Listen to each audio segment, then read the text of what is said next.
சந்தேகம் இல்லை. ஆனாலும் இஸ்ரேல் நாட்டிலிருந்து ஒரு பெண்மணி இந்தியாவுக்கு வந்திருக்கிறார். மறுபடியும் இஸ்ரேலுக்கு திரும்ப முடியவில்லை. ஏனென்றால் இங்கே வாகன போக்குவரத்து தடை செய்யப்பட்டது. வாகன போக்குவரத்து என்றால் பிளைட், ஏர்லைன் எல்லாமே தடை செய்யப்பட்டது.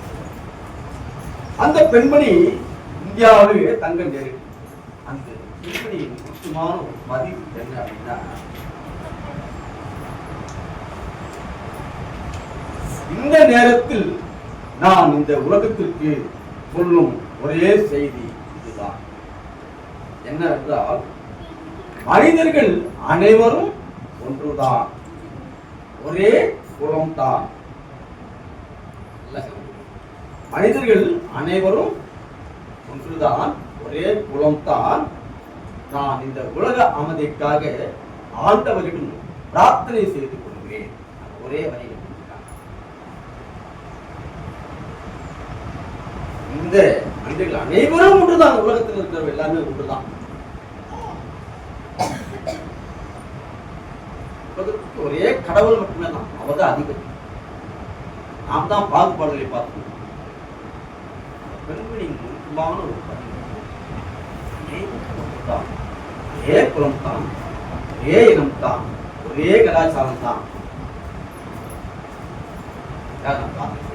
இன்றைக்கு பொதுவாக பிரார்த்தனை பண்ணிட்டோம். இந்த போர்கள் தொடங்கி எத்தனை பேர் நாம் இன்னைக்கு விண்ணப்பத்தை நாம்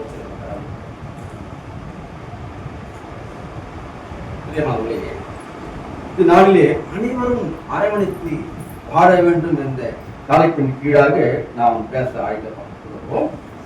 நாம் வாழ்கின்ற இந்த சமுதாயத்தில் ஒவ்வொரு நாளும் பல சவால்களை, போராட்டங்களை சந்தித்து வாழ்வதே இன்றைய காலகட்டங்களிலே மாறிக்கொண்டது.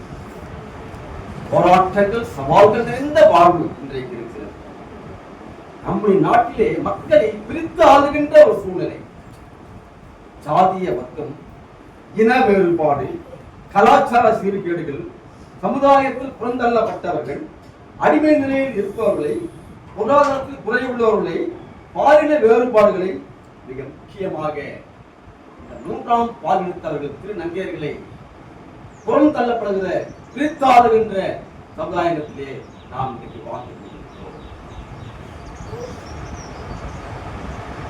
அருள்முறை எழுதின அந்த புத்தகத்திலே ஒரு 1000 எழுதியிருக்கிற ஒரு கடிதத்தில் என்ன எழுதிட்டாங்க அப்படின்னா, அவர்கள் முதுநிலை படிப்பை படித்துக் கொண்டிருந்த பொழுது அவருடைய தந்தையார் ஆயர்படி செய்து கொண்டிருந்தார்.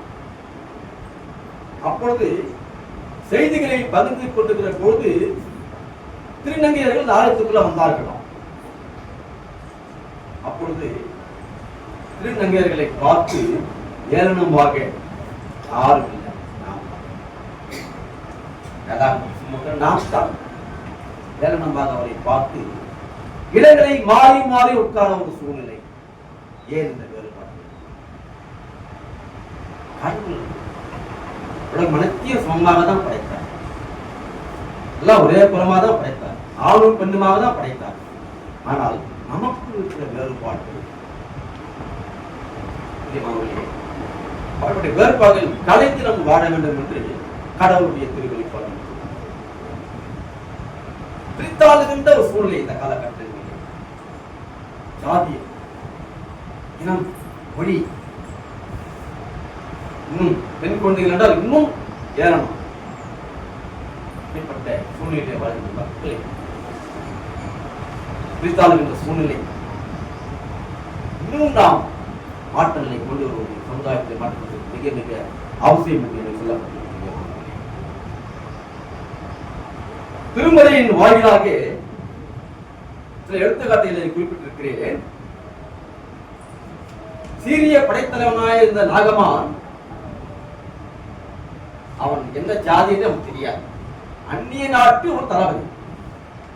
அங்கே ஆண்டவரை ஏற்றுக்கொண்ட ஒரு சிறுமியின் வழியாக அவன் ரட்சிப்படைந்து, அவன் மட்டுமல்ல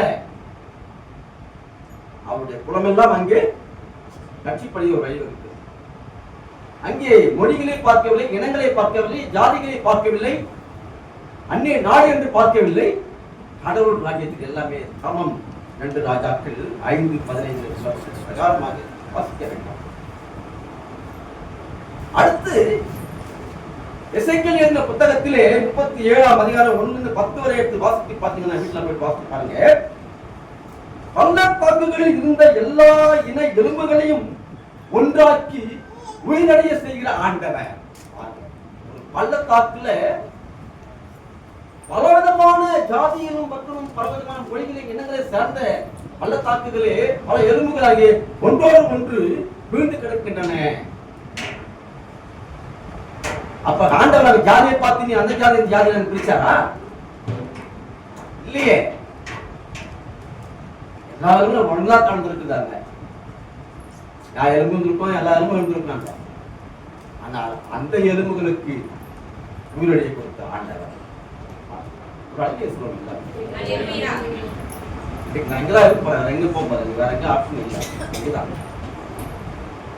எனக்கு ஒரு சந்தோஷம். இந்த வாரத்திலே ஒரு விஷயம் பகிர்ந்து கொண்டது நிமித்தமாக நமக்கு சேவை சார்ந்த ஒரு சகோதரி அவர்கள் ஏறக்குரிய 1.5 hour செய்தி கொடுத்தாங்க. நான் கேள்விப்பட்டேன். அப்ப ரயில்வே சொல்லியிருந்தாங்க அல்லது மணி நேரம் கழிப்பதே பாக்கியம். ஆலயத்துக்கு வந்துச்சுன்னா டைமே பார்க்க கூடாது. என்னப்பா அப்படிலாம் கை டைம் பார்க்க மாட்டோம் கை என்னப்பா ரொம்ப சந்தோஷம். வாட்சிலும் ரொம்ப சந்தோஷம் இருக்கு. ஆலயத்துக்கு வந்து அதான் கேட்கிறாரு, பேருந்துல கேட்கிறாரு, எனக்காக நீங்க 1 மணி நேரம் வீட்டுக்கு மாட்டீங்களா?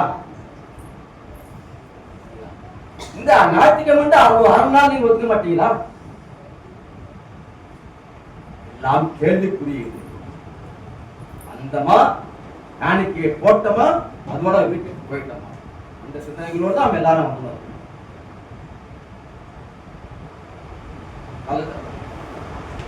ஆண்டோட வார்த்தைகளை 10 நிமிஷம் தான் கேட்கிறாங்க எல்லா மக்களுமே. அதுக்கப்புறம் போது இப்படி போது இப்படி போது இப்படி போது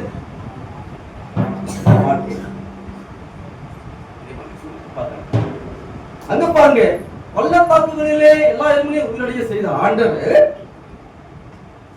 தானியேல் 3ஆம் அதிகாரம் 29ஆம் வசனத்தின் பிரகாரமாக நேச்சார் பாபிலோனிய கொடுத்தார். அனைவரும் இந்த சாத்ராக் மேஷாக் ஆபத்நேகோனுடைய விண்ணப்பத்தின் மூலமாக அங்கே இணைந்து இஸ்ரவேல் தேவனை ஒன்றாக இணைத்து வழிபட்டதை நாம் பார்க்க முடிகிறது. யோவான் இந்த சுவிசேஷத்தில் 4:28-29 பிரகாரமாக இந்த சமாரிய ஸ்திரீயானவள் நான் ஜனத்தெல்லாம் ஆட்கள் வந்து இவர் தான் மேசியா என்று அழைத்தார்கள். நாமெல்லாம் எனக்கு இவர் தான் மேசியா காட்டி கொடுத்துருக்கோமா? சமாரியா ஸ்திரீயானவள் அந்நிய நாட்டு பெண், இயேசு கிறிஸ்து அறியாத ஒரு பெண்மணி. இவர்தான் மேசியா சகல ஜனத்தெல்லாம் கூட்டு வந்து இவர்தான் மேசியா என்று அழைத்ததை நாம் பார்க்க முடிகிறது. இன்றைக்கு நாம் இவர்தான் மேசியா என்று சொல்வதற்கு நாம் தைரியப்பட்டுக் கொண்டிருக்கிறோமா?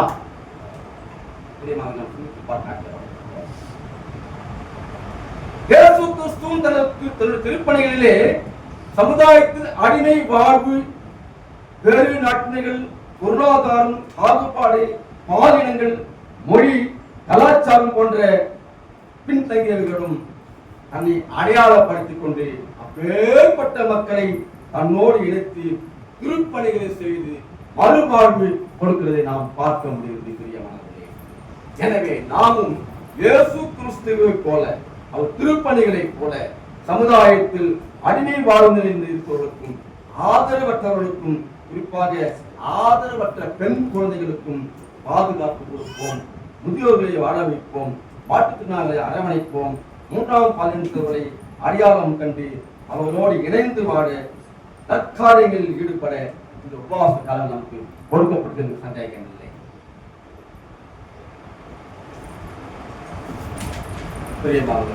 திருமறை வாயிலாக 3 குறிப்புகளை நாம் நிறைவு செய்து கடந்து சென்றோம். வாசிக்க கேட்ட அந்த 4 பகுதிகளிலுமே அரவணைத்து வாழ வேண்டும். நற்காரியங்களை செய்ய வேண்டும். இன்னும் அன்பின் அழைப்பாக அனைவருக்கு வாழ வேண்டும் என்று சொல்லப்பட்டது. முதல் குறிப்பாக அரவணைப்பு என்பது உண்மையான உபவாசம். வாசிக்க கேட்ட முதல் பாடமான ஏசியா தீர்க்கதரிசியின் 66 அதிகாரங்கள் சென்ற இறை செய்தியிலே நான் அதை உங்களோடு பகிர்ந்து கொண்டேன். எனக்கு இந்த மார்ச் மாதம் தொடங்கி வருகிற 20ஆம் தேதி வெள்ளிக்கிழமை எனக்கு ஏசியா பகுதி தான் வந்திருக்கு. இன்றைக்கு ஏசியா பகுதி முதல் பாடமா வந்தது. சரி, நான் ஒரு கேள்வி கேட்கிறேன். 66 புத்தகங்கள் எழுதின ஏசியா தீர்க்கதரிசி நூல்னு சொல்றோம். முதல் பகுதி எது எது வரையும் இருந்தது?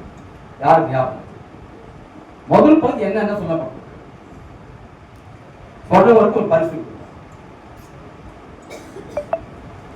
சென்ற மாத இறை செய்தியில 1 39 வசனங்கள் 39 அதிகாரங்களை கொண்ட அந்த அதிகாரம் எதை பற்றி சொல்லப்பட்டிருக்கிறது?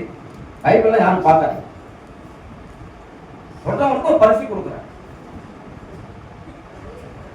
முஸ்லிம் குடும்பத்தாருக்கு மட்டும் இல்ல, மற்ற இறை மக்கள்.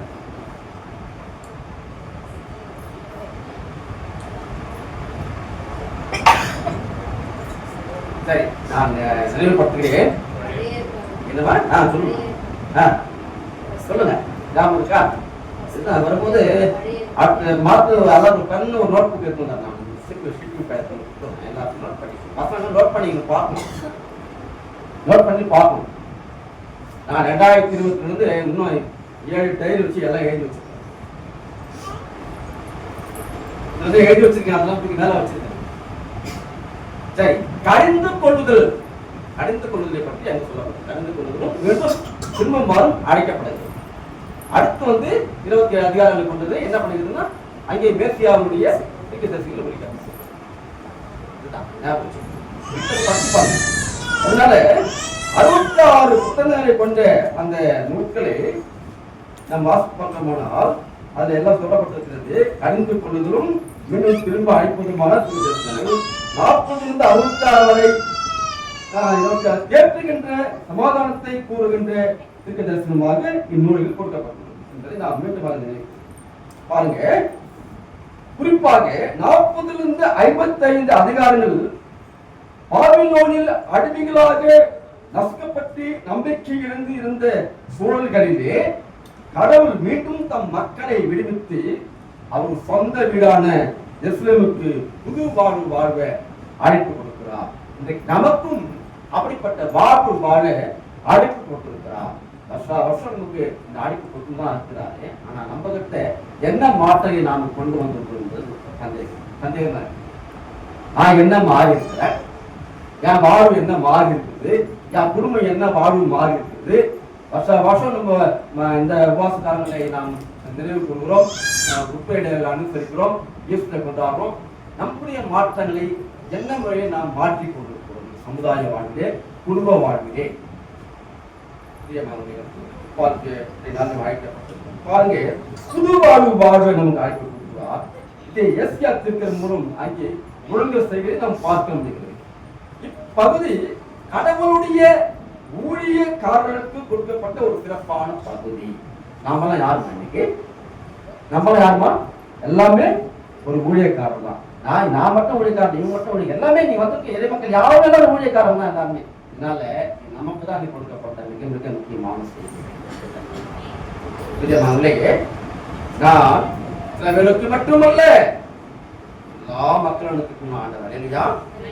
சில பேருக்கு மட்டும் நான் அனுப்பப்படவில்லை, எல்லா மக்களுக்கும் நான் ஆண்டவர் சொல்றார். பாருங்க, குறிப்பாக வசனம் 56 10 அவனுடைய காவல்காரர் எல்லாரும் ஒன்றும் அறியாத குருடர், அவர்கள் எல்லாரும் குலைக்க மாட்டாத ஊமையான காவற்காரன் அப்படின்னு சொல்றாங்க. முதல்ல வார்த்தையில காவல். இந்த காவற்காரன் யார்? நம்மெல்லாம் இன்னைக்கு காவற்காரன் தான். அந்த காவற்காரர்கள் எப்படி நடந்து கொள்ள வேண்டும்?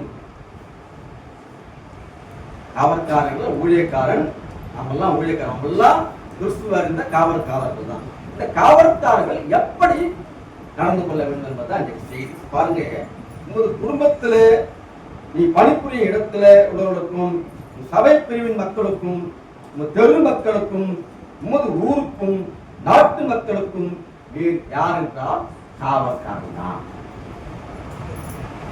அவர்களுக்காக ஜபம் செய்வதற்கும், அவர்களுக்காக நற்செய்தி அறிவிப்பதற்கும் உம்மாலானதை நீங்க செய்ய வேண்டும்.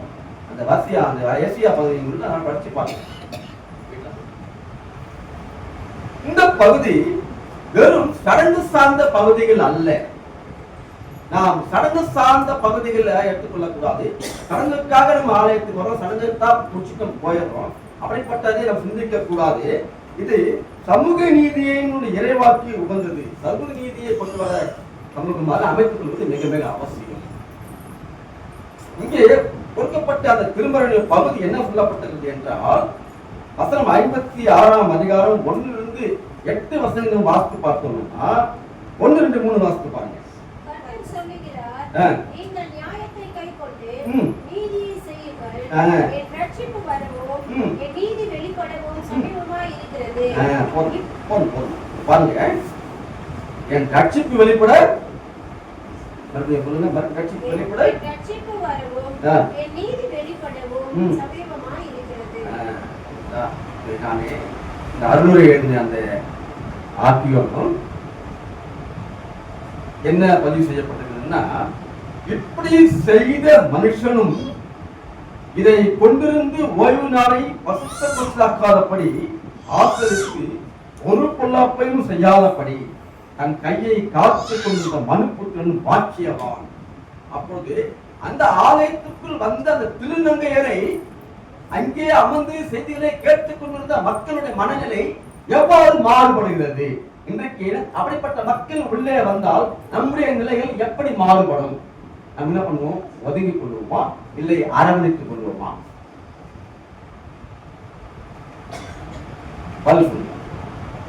அவங்களை நம் உள்ளே அழைத்து அவங்களை செயற்பட்டு உட்கார வைப்போமா, இல்ல வெளில உட்கார வைப்போமா? அந்த மனநிலையிலிருந்து மாறுபட வேண்டும் தான் கர்த்தர் அழைக்கிறார். அந்த மனநிலையிலிருந்து மாறுபட வேண்டும். தெரியுமா அவங்களே?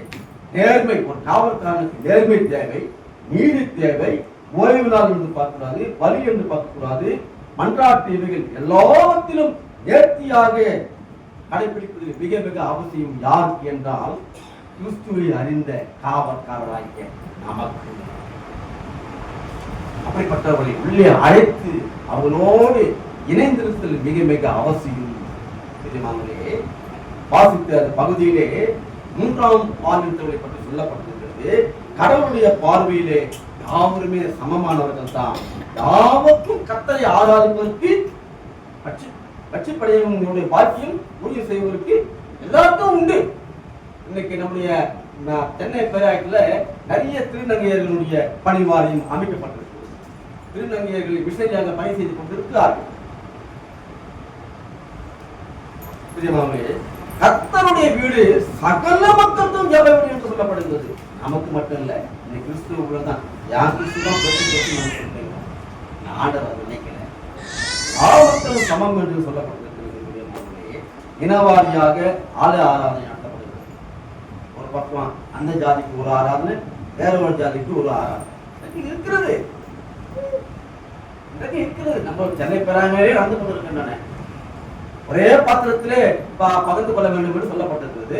வேற ஒரு பாத்திரம் பகிர்ந்து மக்களை பிரித்தாளுகின்ற ஒரு சூழ்நிலை இன்றைக்கு வெளிப்பட்ட விசேஷத்தில் 2:17, 3:12 வேற வாக்கு, 2:17 வாக்குங்க, 3:12 வாக்குங்க, 14 வாக்கு.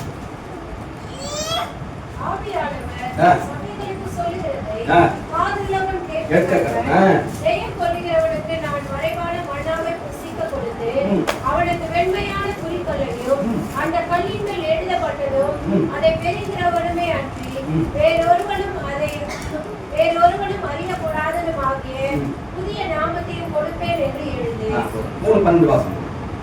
ஜெயம் சொல்லுகிறவன் எவனோ அவனை என் தேவனுடைய ஆலயத்திலே தூணாக்குவேன். அதினின்று அவன் ஒரு காலம் நீங்குவதில்லை. என் தேவனுடைய நாமத்தையும் என் தேவனால் பரலோகத்திலிருந்து இறங்கி வருகிற புதிய எருசலேம் ஆகிய என் தேவனுடைய நகரத்தின் நாமத்தையும் என் புதிய நாமத்தையும் அவன் மேல் எழுதுவேன். போதும்.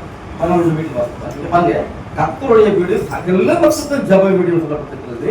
இனவாரியாக ஆலயம் நடத்தப்பட்டு கர்த்தருக்கு பிரியமானது அல்ல. கர்த்தருடைய மக்கள் ஒவ்வொருவருக்கும் பரலோகத்துல புதிய பெயர் அழைக்கப்படும் சொல்லப்பட்டிருக்கிறது. பிரியமானவர்களே, கடவுள் அனைவருக்கும் அனைத்தையும் புதியவராக இருக்கிறது, சந்தேகமில்லை. ஆனால் நம்மிடத்தில் பல ஏற்றத்தாழ்வுகள் காணப்பட்டுக் கொண்டிருக்கின்றன. திருச்சபைகளிலே, அதிகாரங்களிலே, அரசியல் சூழ்நிலைகளிலே, அங்கீகாரத்திலே, சமத்துவத்தில எல்லா நிலைகளும் கேள்விக்குறியாக மாற்றப்பட்டிருக்கின்றன. வாசிக்கின்ற திருமலை பகுதியிலே நம் சமத்துவத்தை முற்றிலுமாக ஆதரிக்கிற வண்ணமாக அந்த பகுதி கொடுக்கப்பட்டிருக்கிறது. அப்பேற்பட்ட மக்களை நாம் அரவணைப்போடு இணைத்து அவர்களையும் மற்றொரு நாமத்திலே பங்குபெற செய்வது மிக மிக அவசியம் என்று சொல்லப்பட்டிருக்கிறது. கடவுள் ஏன் திருச்சபையிலே அந்நியர்களையும் அன்னகர்களையும் சேர்த்துக் கொள்வேன் வசனம் சொல்லப்பட்டது பாருங்க. அவர்கள் கீர்த்தியை, பூச்சியும், முக்கிய நாமத்தையும் மற்றும் உத்தம கீர்த்தியும் அவன் கொடுப்பேன் பாருங்க. அவரை அரவணைப்பேன், அவர் எல்லா நாமத்தையும் கொடுப்பேன் என்று சொல்லுவதாரு. மேலும் அவர்கள் செலுத்துகிற பலிகளையும் நான் அங்கீகரிப்பேன். சொல்லப்படுற வார்த்தை மிக மிக முக்கியமானதாக நாம் கருத்தில் பதிவு செய்யணும். மிக மிக அவசியம். யாரும் மேலும் ஆவியை ஆண்டவர் இயேசுவின் சிந்தனைகளை கொண்டிருக்கிற நாம் பிற மக்களை எவ்வாறு நோக்கி கொண்டிருக்கிறோம்? கடவுள் நமக்கு மட்டும் உரியவர் அல்ல, எல்லாருக்கும் உரியவர். எந்த நிலையிலும் உள்ள மக்களிடத்துல நமது உறவு இன்றைக்கு எப்படி இருக்கிறது? அது சரியாக இருக்க வேண்டும் என்றால், எனவே நாம் அப்படிப்பட்ட சூழ்நிலை வாழ்கின்ற மக்களோடு கடவுளோடு இணைந்து வந்து செயல்பட்டது போல இந்த இயேசு கிறிஸ்து பூமிக்கு இறங்கி வந்து அப்படிப்பட்ட மக்களை, புறந்தள்ளப்பட்டவர்களை, நீங்கிற மக்களை, ஓரங்கட்டப்பட்டவர்களை அரவணைத்து அவருக்கு புதிய நாமத்தை கொடுத்து, புதிய சத்துவத்தை கொடுத்து, புதிய பலன்களை கொடுத்து இணைத்து செயல்பட்டது போல நம்மையும் அப்பேற்பட்ட மக்களை இணைத்து அரவணைத்து அப்படிப்பட்ட மக்களுக்கு நல்ல வாழ்வை கொடுப்பதற்கு தற்சாடுகளாக விளம்படி கர்த்தர் மனிதன் சந்தேகங்கள் இருக்கிறது. இரண்டாவதாக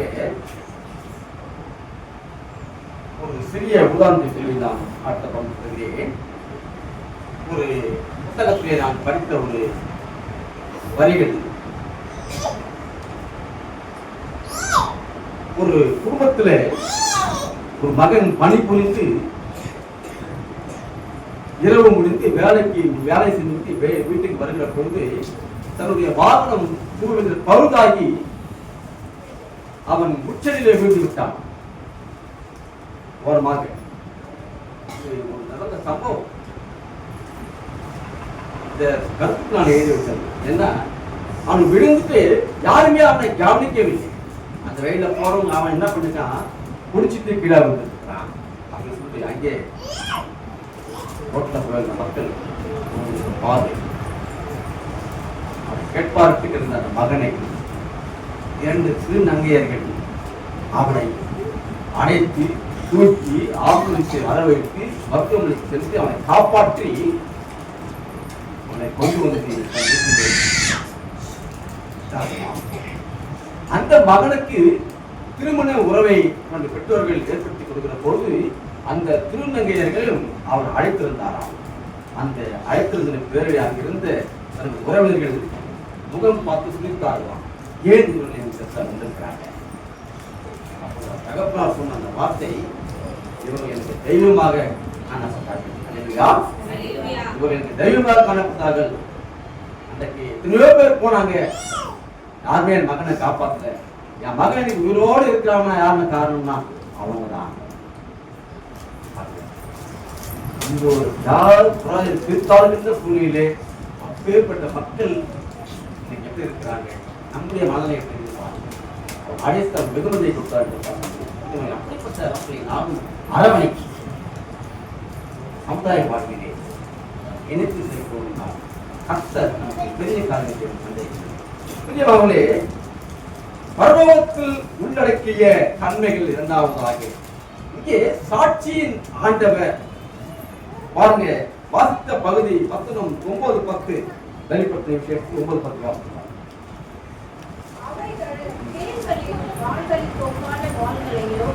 அந்த வாள்களில் கொடுக்குகளையும் உடையவைகளாய் இருந்தன.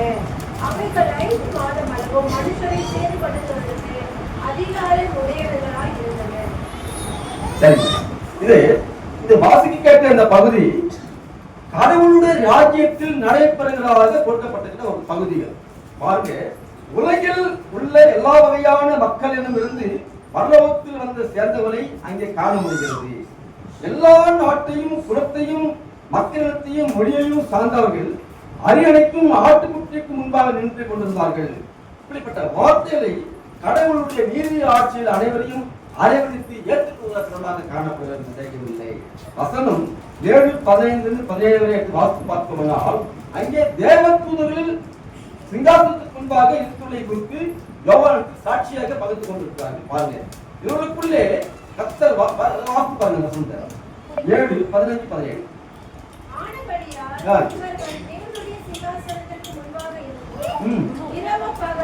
அவருடைய ஆலயத்திலே அவரை சேவிக்கிறார்கள். சிங்காசனத்தின் மேல் வீற்றிருக்கிறவர் இவர்களுக்குள்ளே வாசமாய் இருப்பார். இவர்கள் இனி பசியடைவதும் இல்லை, இனி தாகம் அடைவதும் இல்லை, வெயிலாவது உஷ்ணமாவது இவர்கள் மேல் படுவதும் இல்லை. இவர்களுக்குள்ளே கர்த்தர் வாசமா இருக்கிறார். இவர்களுக்கு துயரமும் இல்லை, தாகமும் இல்லை, கண்ணீரும் இல்லை. பாருங்க, யோசுவின் ஒரு பாடல் பாருங்க.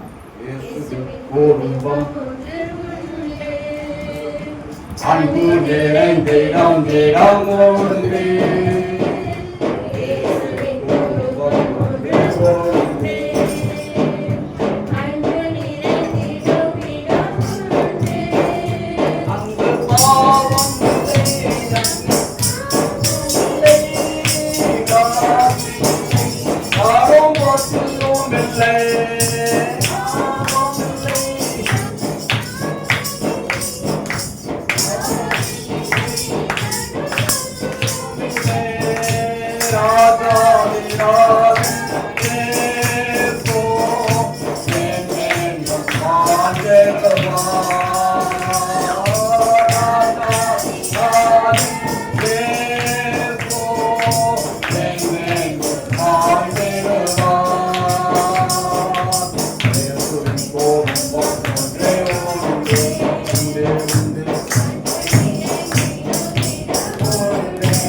கர்த்தர் வாசமா இருக்கிறார்.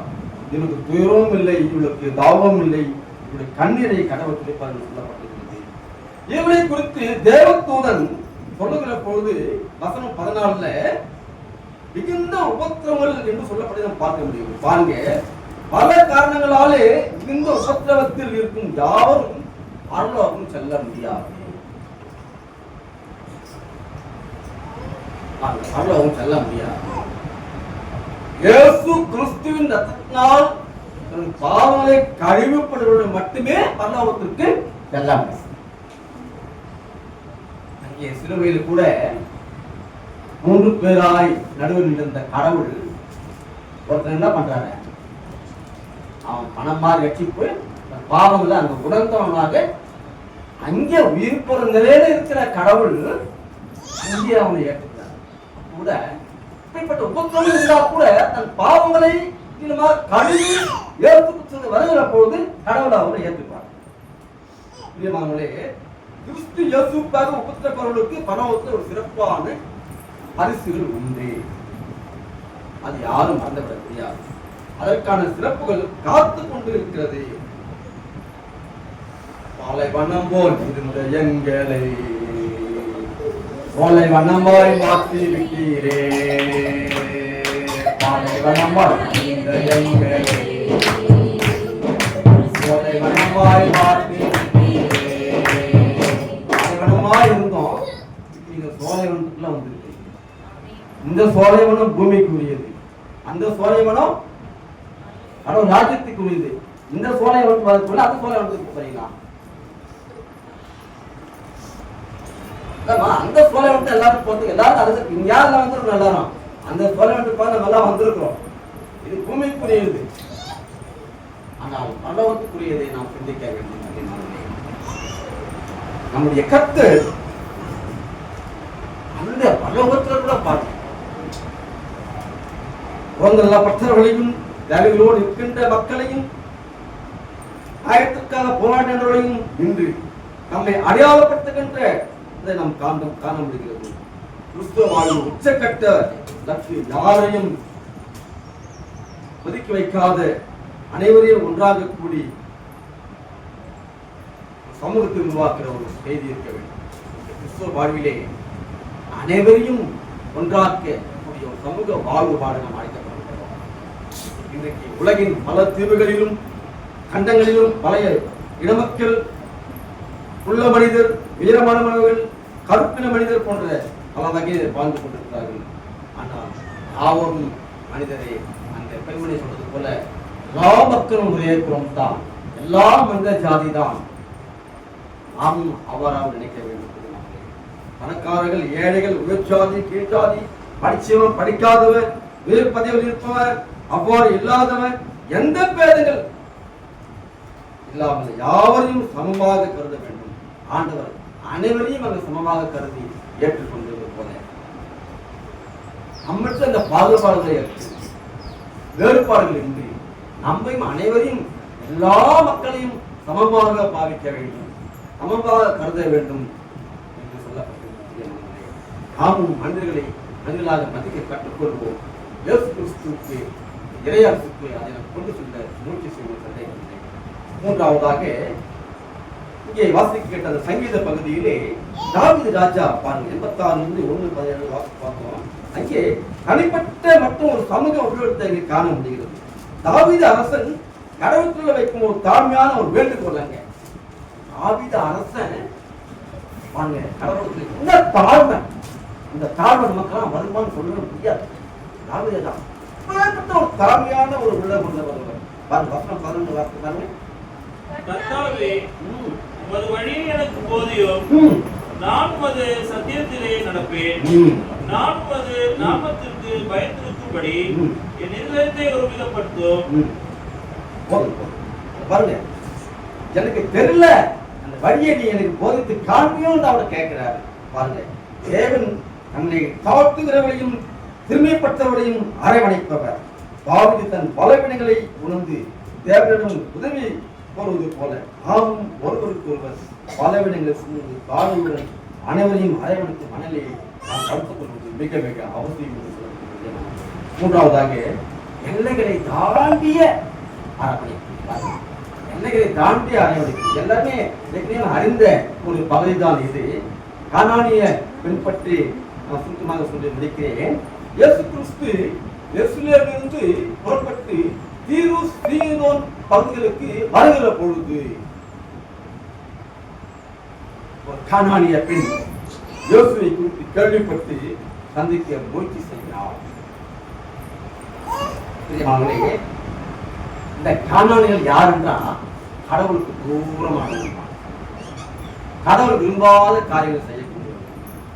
அப்படிப்பட்டவர்கள் வந்த இந்த கானானிய பெண் தன்னுடைய மகளின் சுகத்திற்காக இயேசு கிறிஸ்துவில் என் மகளுக்காக என் மீது மனம் வரும் என்று சொல்லப்பட்ட பார்க்க வசனம் 23-24 வாசிக்கிறார்.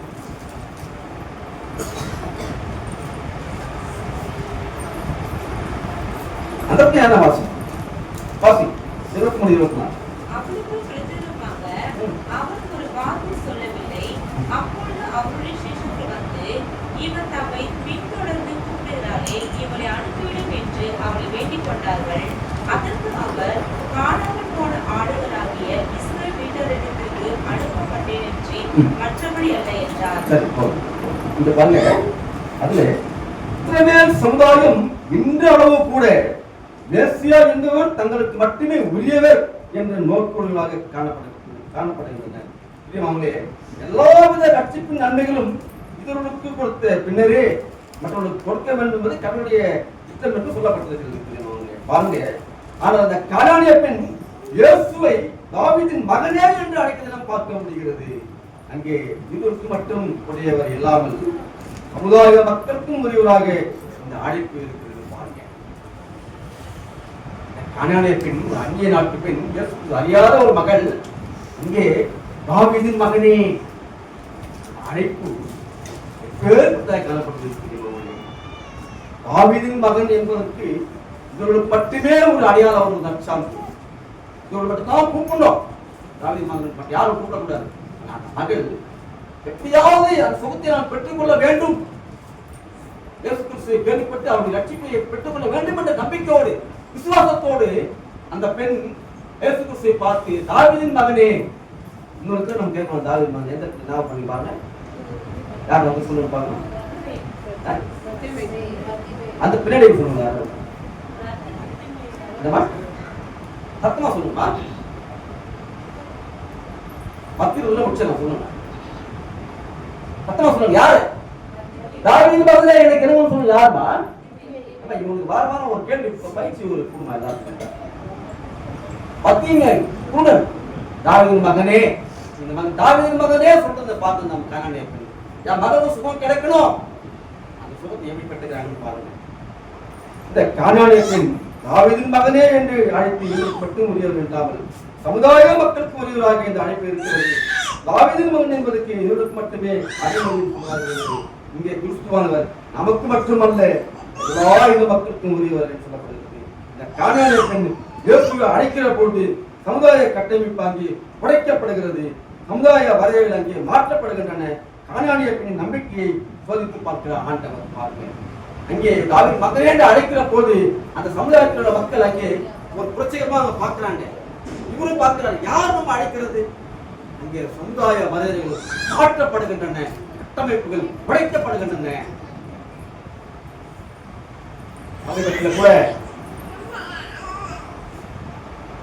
சமீபத்தில் கூட ஒரு அரசாங்க ஒரு நபர் சுகவீனமாக ஒரு மேடையிலே சுகவீனம் ஏற்பட்டு உட்கார்ந்த நிலையிலே ஒரு முஸ்லிமான ஒரு சகோதரர் அவரை அழைத்துக் கொண்டு மருத்துவமனைக்கு சென்று நாம் பார்த்தோம். எச் ராஜா என்ற ஒரு சமூக அரசியல் அதிகாரி அவர்கள், அவர் என்ன அப்படின்னா கிறிஸ்துவ மக்களையும் முஸ்லிம் மக்களையும் டெய்லியும் நியூஸ் போட்டுட்டே இருப்பார். ஆனாலும் அந்த சிறுபான்மையான ஒரு மனிதன், ஒரு சகோதரன் அந்த மகனை அழைத்து மருத்துவமனையிலே அனுமதித்திருப்பார். கடவுள் எப்படி எப்படி மனிதனை உருவாக்குறார். அப்படிதான் இந்த கானானிய பெண் அழைக்கிற போது அங்கே சமூக நிலை மாறுபடுகிறது, கட்டமைப்புகள் உடைக்கப்படுகிறது, வரையறைகள் மாற்றப்படுகின்றன. பிரியமானவர்களே, இந்த கானானுடைய நம்பிக்கையை விசுவாசத்தை அவர் சோதித்து பார்த்தாண்டு காணப்படுகிறார். பிரியமானவர்களே, அங்கே ஒரு ஓவியம் சொல்கிறார், நாய்க்குட்டிகளை அங்கே ஓவியப்பட்டு பார்க்க பாருங்க, செல்லமாக வீட்டுக்குள்ளே வளர்க்கப்படும் நாய்க்குட்டிகளை கடவுள் பார்க்கும்போது அங்கே திரு நாய்களை அழைக்கவில்லை, செல்லமாக வீட்டிலே வளர்க்கப்படும் நாய்க்குட்டிகளை பார்ப்பது, பிள்ளைகளின் உணவை எடுத்து நாய்க்குட்டிகளுக்கு போடுவது முறையல்ல. பாருங்கள், இதெல்லாம் கவனிக்கணும். மறுமொழியாக அந்த பெண் உரிமையாளர்கள் மேசிலிருந்து வீழும் திரு துகள்களை நாய்க்குட்டிகள் தின்னுமே.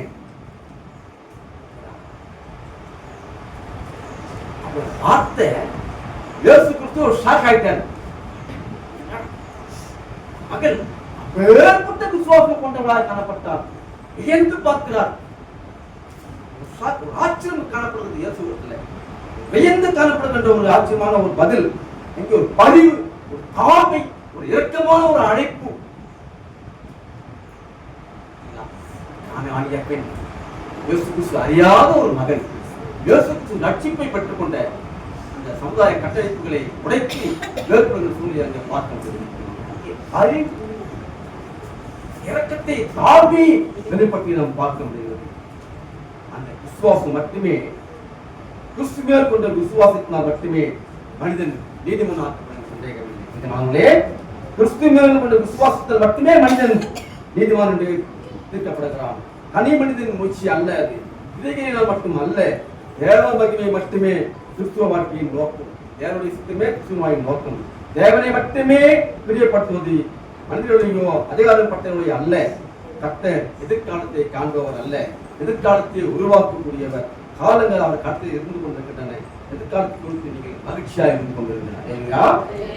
எதிர்காலத்தை கொட்டி எப்படின்னு அவருங்க எல்லாம் நடத்துவார். அவரு பார்த்துவார் எல்லாத்தையும். அந்த கானானிய பெண் மீது யோசுவின் மனதிற்கும் எவ்வாறு வெளிப்படுவது பார்த்து. ஆனாலும் அங்கே இருந்த சீடர்களுக்கு காணப்படவில்லை. நமக்கும் அப்படிதான். மேசியா எனக்குதான், கிறிஸ்து எனக்குதான், அந்த அதிகாரம் எனக்குதான் என்று நாம் இன்னைக்கு ஒரு இதுவா பண்ணி கொண்டிருக்கிறோம். அதுவல்ல, கூட சீடர்களுக்கும் இல்லை. இப்படியாவது இந்த பெண்ணை இப்படியாவது இவற்றிலிருந்து துரத்திட வேண்டும் என்று எண்ணிக்கொண்டிருந்த சூழ்நிலை. அந்த பெண்மணியை அதற்கு நீங்க போங்க, அவன் தொடாதீங்க, நீங்க பின்னாடி வராதீங்கன்னு சீடர்களை அங்கே அந்த பெண்மணியை அதற்கின்ற ஒரு சூழ்நிலை காணப்பட்டது. அந்த மனதிற்கும் யோசி மனதிற்கும் சீடர்களுக்கு இல்லை. நமக்கும் அப்படிப்பட்ட மனதிற்கும் இல்லை என்றால் சொல்லப்படும். நம்முடைய வாழ்வில மாற்றங்கள் என்ன? மாற்றங்களை மாற்றிக்கொள்வது மிக மிக அவசியம். ஏற்பட்டவர்களை நாம் இன்னும் நம்மை விட கீழானவர்களை நாம் நோக்கி பார்க்க வேண்டும். நம்மை விட பேர் இருக்கிறாங்க, ஆடைகள் இல்லாம இருக்கிறாங்க, உணவு இல்லாம இருக்கிறாங்க, பசியோடு இருக்கிறாங்க. ஐயா கொடுங்கய்யா, 10 ரூபா கொடுங்கய்யா, ரொம்ப ஏழ்மை, கைக்கால் இல்லாம இருக்கிறாங்க, காது இல்லாம இருக்கிறாங்க, வாய் பேச முடியாம இருக்கிறாங்க, எத்தனையோ பேர் இருக்கிறாங்க. நல்லா கை கால் நல்ல கை காது மூக்கு வாய் கண்ணாடி ட்ரெஸ் எல்லாமே கொடுக்குறாரு ஆண்டவன். நமக்கு மகிழ்ச்சிதான். இதை விட நம்மை விட கீழானவர்கள் நிறைய பேர் இருக்காங்க. உபவாசக்காரர்களை அப்படியாக நாம் பயன்படுத்துவது மிக மிக அவசியம். மிக மிக அவசியம். உங்களால முடிந்த உதவியை நீங்க செய்யுங்க. அது நீங்க அவங்க செய்த யாருக்கு செய்தது? ஆண்டவருக்கு செய்தது. அல்லேலூயா. அவங்களுக்கு செஞ்சு பாருங்க, உங்க வாழ்வில மாற்றம் கண்டிப்பா கிடைக்கும். இதே இந்த கானானிய பெண்ணின் மீது இயேசு மனதிற்கு வெளிப்படுகிறது. யாரா இருந்தாலும் அவன் அவல நிலைகளை மனம் உருவதற்கு நாம் கற்றுக்கொள்வது மிக மிக அவசியம். அவருக்காக ஊக்கமாக ஜபிக்க வேண்டியது மிக மிக அவசியம். இயேசு நமக்கு கற்றுக் கொடுத்த பாடம் மிக மிக அவசியம். இங்கே பார்ப்போமானால் அந்த பெண் இங்கே உணவின் சிறு துகளலை நாம் மையப்படுத்தி பார்க்க வேண்டும். அந்த நேசின் மீது வைக்கப்பட்ட அந்த சிறு துகள்களை பொறுக்கிக் கொள்வதற்கு நான் பாத்திரவனா இருப்பேனே. என்ன தாழ்மை, அந்த தாழ்மை நமக்கும் இருக்கணும். வசனம் 27 பிரகாரமாக ஐந்தாம் ஆண்டவரே தன் நாய்க்குட்டிகளுக்காக உருவப்படுத்தியதை இந்த தாழ்மையுடன் அப்பெண் ஏற்றுக்கொண்டது மிகவும் சிறந்ததாக சொல்லப்படுகிறது. தாழ்மையுள்ளவர்களுக்கு தேவன் திருப்பி அளிக்கிறார் என்று சந்தேகம். பிள்ளையை போன்று நேசின் மீது உணவு பரிமாறி கேட்பதற்கு தனக்கு உரிமை இல்லை என்றாலும் அதற்கு பங்கு உண்டுவதாக நாம் பார்க்க முடியும். எனக்கும் ஆசீர்வாதங்களை மிக மிக பங்கு உண்டு. இவர்களுக்கு மட்டும் தேவன் அல்ல, யாருக்கும் தேவன். இன்னைக்கு அப்படிதான் இஸ்ரவேல் மக்களும் நாமும் கிறிஸ்துதான் சொந்தம் சொல்லிடுறோம். அவர் எல்லாமே உலக மக்கள் எல்லாருக்குமே சொந்தமான உலக மக்களுக்கு பொறுத்தவரை நமக்கு மட்டும் உரிமை கொண்டாட முடியாது. கிறிஸ்துதான் உரிமை கொண்டாட முடியாது. மக்களையும் பார்த்துக்கிட்டு எல்லாரும் சொன்னா உலகம் சீக்கிரமா அழிய போகுது. 3வது உலக போர் வரப்போகுது. இந்த உலக போர் நமக்கு தெரியாது, ஆனாலும் 3வது உலக போர் வரப்போகிறது. உலக நாடுகள் பல நாடுகள் ஒன்றோடு ஒன்று இணைந்து இன்னைக்கு யுத்தங்களை கொண்டிருக்கின்றன. விலைவாசிகள் ஏற்றுக்கொள்ள அதிகமாக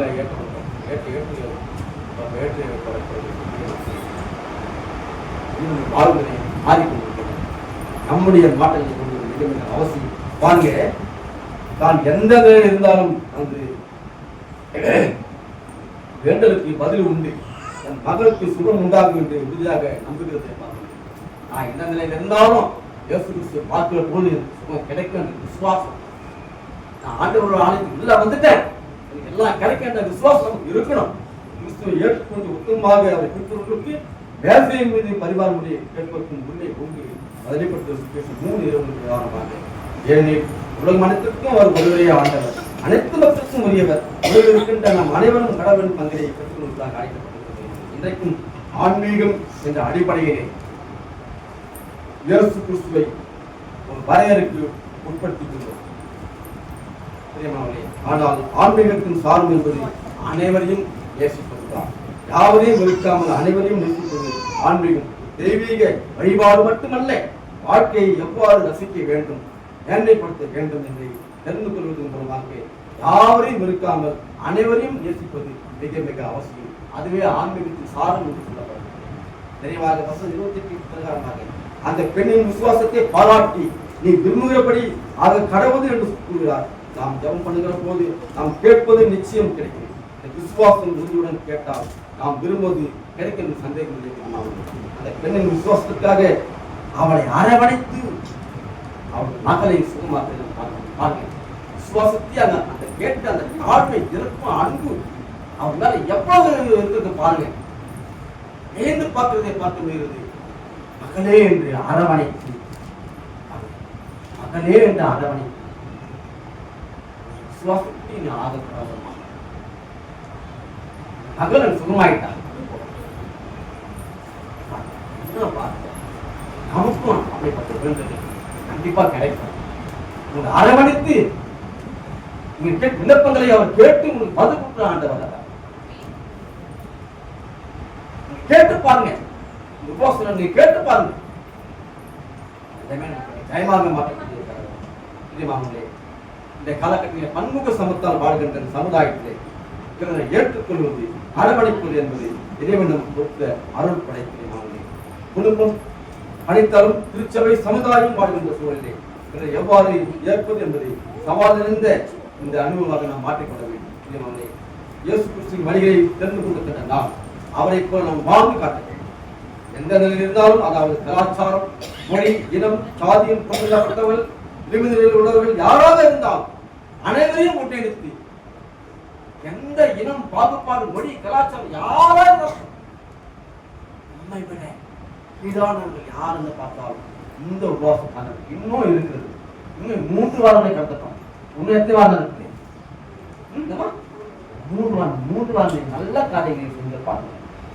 ஆண்டவர் கருணை காட்டுறார். அதனுடைய வெற்றி காலங்கள் பொல்லாதமாய் மாறிக்கொண்டிருக்கின்றன. பொல்லாத காலங்கள். இயேசு கிறிஸ்து நமக்கு நிம்மதியாக வாழ்ந்து காட்டின காலம் அவர் பயிற்றுவிக்கிற அந்த பாடங்கள் இன்னும் நம் கருத்து கொண்டு பேர்பட்ட மக்களை அரவணைத்து மக்களும் ஒரே குணம் தான்